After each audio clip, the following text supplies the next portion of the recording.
Hello, and welcome to this roundup of my 5 favorite romance novels that I read this month. I'm Olivia, your favorite resource for book recommendations you can easily screenshot, and you're watching Random Olive Reads. First up is Wreck the Halls by Tessa Bailey. This is a standalone contemporary romance novel.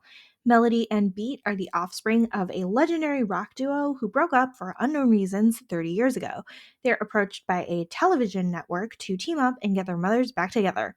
We get to watch all sorts of chaos unfold while still seeing the instant connection between Melody and Beat. Super fun and chaotic and super steamy, plus bonus blackmail of Beat and the drama that's involved there. I enjoyed this book a lot, and it was a fun holiday read. The Most Wonderful Crime of the Year by Ali Carter was a fun combination of a contemporary romance with a cozy mystery. Maggie and Ethan have been thrown together on a Christmas trip to an old manor that belongs to a famous mystery writer. When the old lady disappears, Maggie thinks it's a test, but then it seems that someone amongst the holiday guests is trying to really cause harm. Maggie and Ethan then need to team up to solve the mystery and keep each other out of harm. Maggie is basically skeptical of Ethan's motives and attitude, not realizing that this man has a crush on her. The romance here was super sweet and charming, while the mystery kept me reading. This was a super fun book to read. Love in Bloom by Lucy Eden is a standalone contemporary romance novel. Emma is having the worst day ever driving to the will reading of her late grandparents, which also involves an awkward first meeting with the farm manager, Dan. It also turns out she inherits her late grandparents' farm and doesn't know what to do with it, since she's been estranged from them for the past 25 years. When her regular life blows up, she escapes to the farm to learn what she can about the past. She learns a lot about how to rely on others, like the handsome and kind Dan, and how to integrate into small town life. Plus, the farm has a bonus secret that explains the town's reliance on it. Flirty, steamy, and emotional. I love this one.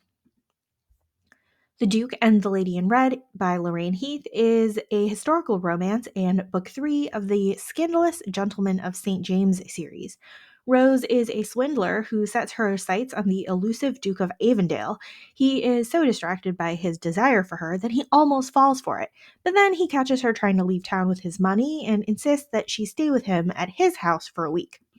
Avondale has a long history of being selfishly debaucherous, and Rose is really just trying to survive her tragic upbringing. It was so interesting to see the unraveling of Rose's secrets over the story and Avondale's kind and gentle responses to it. I loved all of the twists and reveals within this one. Duchess Material by Emily Sullivan is a historical romance. Right now, it seems like it's a standalone, but it could be the start of a series. Phoebe and Will were neighbors and childhood friends on the cusp of something more as they grew up, but then Will unexpectedly inherits a dukedom, and then their paths completely diverge. And then one day, Phoebe needs help getting out of jail, and they're thrown together again. She is out searching for her missing student, and he's a duke with connections, so they team up to solve the mystery. Of course, they end up in more trouble than they bargained for, plus start an affair in the process. The longing and love and yearning is apparent with every interaction, but they're stifled by their current stations in life. I enjoyed the direct communication between these two and the setup for potentially more stories involving Phoebe's sisters. Thank you so much for watching this video. Hopefully you found a book or 5 to add to your TBR. Links to all of these books are in the description box. Like and subscribe so you can get updates, and you can follow me on Instagram at randomolive.